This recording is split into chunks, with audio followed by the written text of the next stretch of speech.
give us a feel for some of the things that the economics team is working on, some of the ideas you're researching, some of the tools you may have built? Yeah. I know you use, for example, Nowcasting in some of your work.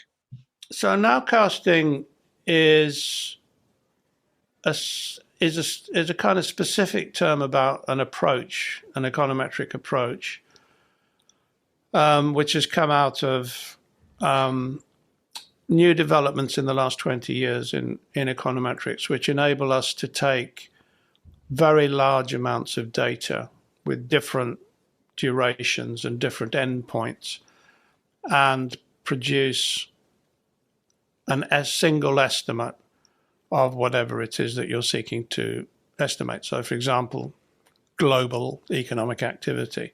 Obviously, there's a zillion different series that can help you do that. What these systems do is actually daily, believe it or not. They give you what we think is the single best judgment of where economic activity is today, measured as a growth rate over a month, say.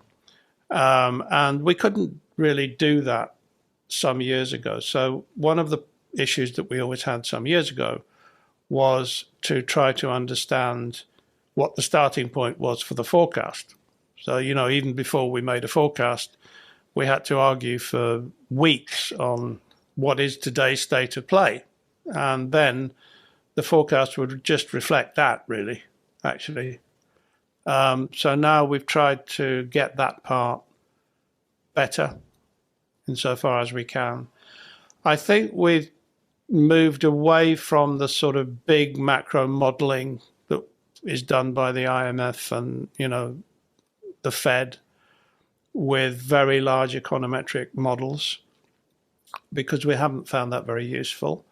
I think that kind of forecasting is very good in the middle of the economic cycle when you don't need it, right? So, when you don't need to be told that in the middle of an expansion, the growth rate will be 3% next year, that's when that type of model will tell you exactly that. But it isn't so good at picking a big turning point. And there are probably other ways that we're trying to develop of doing that and understanding that quicker. In the pandemic, that came really to the fore because there was a sudden, massive change in economic activity imposed by lockdowns. And we couldn't pick that up very easily or at all from official data of any kind, because the official data was lagging a month or two behind. And in a very big dislocation like that, that is too long. So we started to use daily information from alternative sources, credit card information, for example, Google searches, very big new source of information at that stage, and other items of daily information we could find. So actually the nowcast became very short term because the really big issue was, has the US economy shrunk by 25% or 15%? Now, you wouldn't believe, would you, that you didn't know where the level of US GDP was within 10 percentage points at any given time. But we didn't. That's a huge margin, yeah. I know, honestly. It was like alarming, right? So things of that nature we've tried to develop. Since the pandemic, since we've settled down again, we're still using those things. So the state of, consumer sentiment on a very, very frequent basis, etc. Built, we hope, with as much econometric skill as we can. My team has published in the leading economic journals in the world, the American Economic Review and many others. And we have a leader for the team, Juan Antolin Diaz, who is absolutely outstanding by any standards and among the best people I've ever worked with throughout my life. So, we've got good people doing this and they're serious about it. And I think that's another thing I would say. if you're not willing to do this 100% with 100% of your effort and ability, you won't succeed, because there's some other guy out there or girl out there, woman out there, who will do it with 100%. And you've really got to be willing to love it, otherwise you won't be the best at it. Well, it sounds like you do, given that you you started your journey with statistics back as a 14-year-old. Yeah, I still love cricket more, mind you, but there you go. Well, Australia won the World Cup last night. So it was only the T20 World Cup. Come on. Wow, we'll take it. We'll take it. I know it's pajama cricket. Daniel, it's pajama cricket. I know. It's not the proper stuff. On the other hand, I'm not going to be around for the Ashes this winter. I'm not going to watch that, because that is the proper stuff, and I've got a nasty feeling. Well, you guys could play that as well, by the way. So I'm worried about it.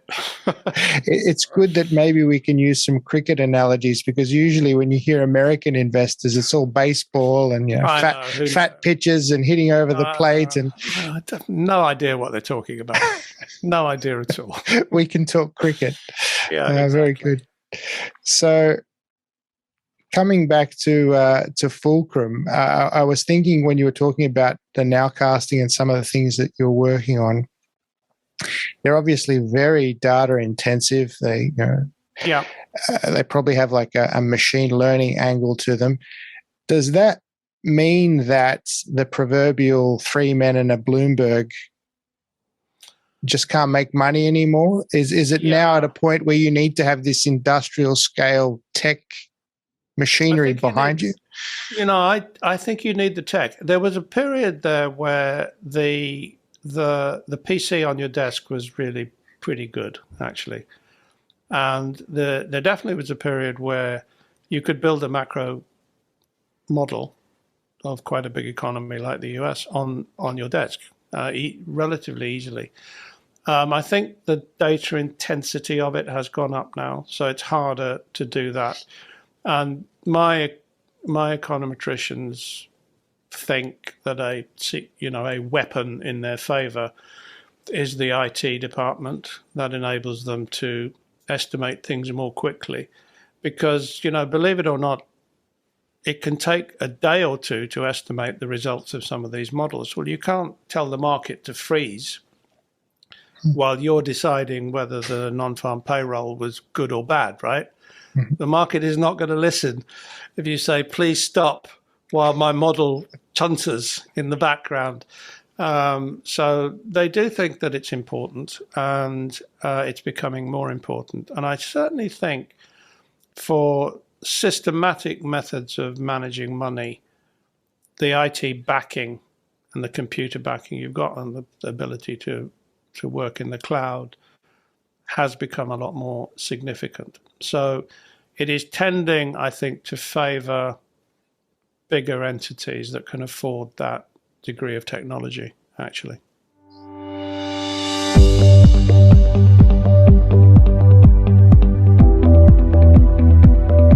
Podcast is for informational purposes only. It does not constitute financial advice or take into account the particular investment objectives, financial situations, or needs of individual listeners. Listeners should consider whether any opinions or recommendations in this podcast are suitable for their particular circumstances and, if appropriate, seek professional advice, including tax advice.